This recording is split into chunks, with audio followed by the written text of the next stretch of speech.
Bonjour à tous, heureux de vous retrouver sur le plateau de Le Turf TV. J'accueille à mes côtés pour cette dernière nocturne Benjamin Nisol, journal Le Favori. Bonjour Benjamin. Bonjour Alexandre.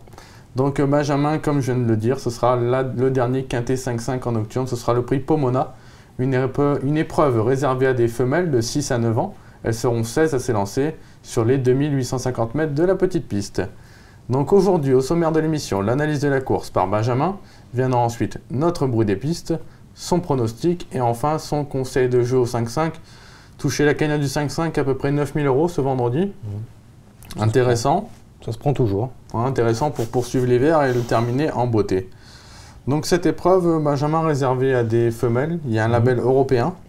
On le verra, mais par contre les Françaises, à mon avis, ont les moyens de... Ouais, détiennent les premières chances de la course, je pense. Vous êtes d'accord aussi. D'ailleurs, vous avez placé en tête de votre sélection une Française, le 13, Tiva de la Frette. Oui, c'est ça. La jument reste sur de bonnes performances.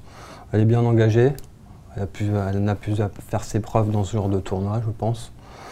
Elle est performante des fers et des postérieurs. Elle a déjà bien réussi sur le tracé. L'entraînement de Franck Leblanc qui est en pleine bourre actuellement, je pense qu'elle est incontournable sur le podium.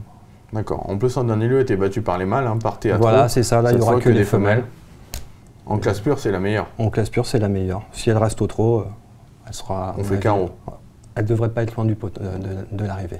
Pour les nouveaux parieurs de leturf.fr, on rappelle, il y a toujours le bonus de 200 €. Donc pourquoi pas ouvrir son compte et faire un kit tout double avec Tiva de la Frette. Oui, ça paraît pas mal. D'accord. En deuxième position, vous lui opposez donc le numéro 9, Transatlantique. Elle, c'est un peu la course visée. Oui, c'est ça. La jument maintenant a 3 parcours dans les jambes. Elle est déférée des 4 pieds, c'est sa meilleure configuration. Elle est 14 fois à l'arrivée sur 15. C'est pas mal. Oui, carrément, ouais. En plus, sur ce tracé-là, elle a couru par 2 fois, elle s'est emparée de 2 accessibles, donc c'est son parcours également. C'est l'opposition principale à la pensionnaire de Franck Leblanc. D'accord. Elle est plus sûre que Tiva de la Frette, mais peut-être moins talentueuse. Elle a un peu moins de classe, mais en effet, au niveau de ses allures, on peut lui faire. C'est une vraie trotteuse. D'accord. En numéro 3, vous placez, en troisième position, pardon, vous placez le 8, Soline Fontaine. Ça tombe bien, c'est notre bruit des pistes. Bruno Corot nous a dit qu'en dernier lieu à Angers, sa pensionnaire manquait encore de conditions. Là, elle retrouve un tracé corne à gauche. Elle est meilleure à gauche selon lui. Malgré la présence des 6 ans, il l'estime compétitive. Oui, tout à fait. Donc la jument ne doit pas être condamnée sur ses récentes performances. Là, elle sera déférée des postérieurs. C'est très bien aussi comme ça. En plus, elle va évoluer sur un parcours qui lui convient à merveille. Elle est 3 fois à l'arrivée sur 4 sur ce parcours. Anthony Barrier s'est en tiré la quintessence. Il l'a drivé par 2 fois, il a fait 2 fois l'arrivée avec elle. On peut compter sur un rachat de sa part dans ce quintet. D'ailleurs, au printemps dernier, je crois que c'était au mois de mars, j'avais regardé une paire, il faut le terminer juste derrière notre ami Transatlantique. Exactement. Elle était 4e, Transatlantique était 3e, dans un chrono à peu près similaire. Et puis voilà, ça, ils se tenaient l'un et l'autre, donc au papier strict, les deux sont indissociables. D'accord. Ensuite, par contre, en 4e position, vous placez une étrangère, c'est le numéro 7, SHTS Playmet. Bon, elle est bien connue en France désormais. Oui, c'est un petit coup de poker, parce que c'est une jument. On sait qu'elle a de la qualité, mais qui reste délicate dans un parcours, notamment dans les premiers mètres de course. Mais là, visiblement, Anders Lindqvist a fait quelques réglages avec elle au niveau du départ. On a pu le constater la dernière fois au Mokanchi, où elle s'est emparée d'une 2e place après être très bien partie. Elle avait pris la tête d'ailleurs, c'est assez rare de l'avoir en tête. Bah oui, c'est parce qu'elle est plutôt habituée à compter d'habitude dans les premiers mètres de course. Là, ça n'a pas posé de problème. Je pense que si elle reste au trot, enfin si elle s'élance correctement, elle ne devrait pas être loin de la soupe. Ça peut être un petit pari amusant à 12-13 contre 1. Donc c'est l'outsider de Benjamin en tout cas, cette SHTS Playmet. Ouais. Oui, c'est mon petit outsider, ouais. J'aime bien, amusant. En 5e position, vous placez le 4 Saga de Virmont. C'est l'entraînement en très grande forme de Jean-Louis Claude Dersoir qui a encore fait feu de tout bois avec notre ami Récy Géloca. Voilà, il a gagné là le quintet sans aucun problème encore. Il a gagné avec Zigan Durib. Pour l'instant, l'écurie est en pleine ascension. Je pense que ses dernières performances ne doivent pas être prises au pied de la lettre, vu qu'elle était ferrée à chaque fois. Là, par contre, elle a déféré des 4 pieds. Dans cette configuration, pareil, elle est 7 fois à l'arrivée sur 11. Donc c'est quand même pas mal. La dernière fois, elle a affronté les mâles. Là, il n'y aura que les femelles. On peut espérer un rachat de sa part. Et je crois qu'elle avait une ligne, je crois que c'était à Laval, où la jument faisait l'une de ses courses de rentrée. Elle se classait 2e de SHTS Playmet. Elle était ferrée ce jour-là. Voilà. Est-ce qu'il peut y avoir une revanche dans l'air entre les deux? C'est pas impossible, mais... C'est le parcours qui fera la différence. Voilà, ça sera une question de parcours, vraiment. Je pense. En 6e position, vous placez une jument qui est compliquée, mais qui est douée également, c'est le 10 That's Life. Ce sera un peu tout ou rien également avec elle? Ouais, ça sera tout ou rien. Elle a alterné les 2 disciplines du 3 avec un peu de réussite. Là, elle tarde à retrouver la bonne carburation, comme on peut le constater dans ses performances. Maintenant, elle a 4 parcours dans les jambes. Ça peut être un petit pari amusant. En plus, elle sera déférée des postérieurs cette fois, ce qui n'était pas le cas lors de ses précédentes sorties. On peut espérer l'avoir affiché une petite cote à l'arrivée pour une 4-5e place. On aurait peut-être aimé la voir totalement déférée. C'est comme ça qu'elle est la meilleure.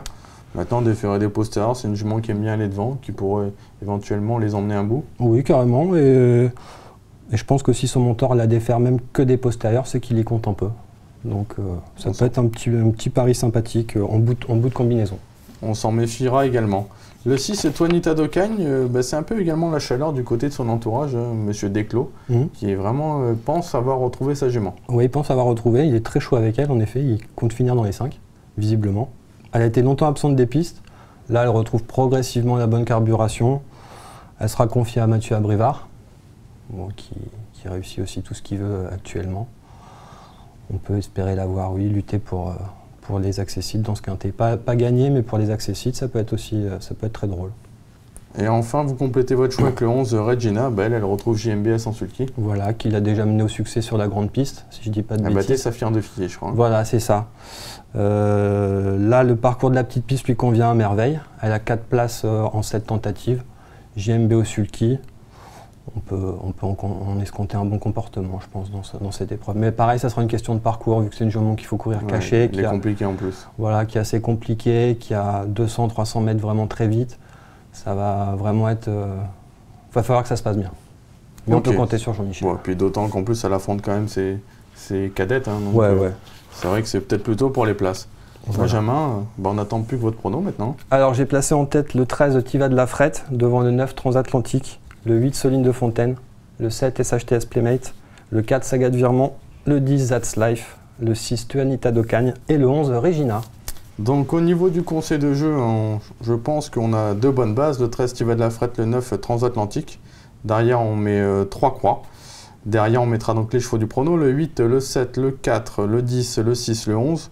J'ai rajouté le 3 Tutunjipad et là ce Tournis des Baroques.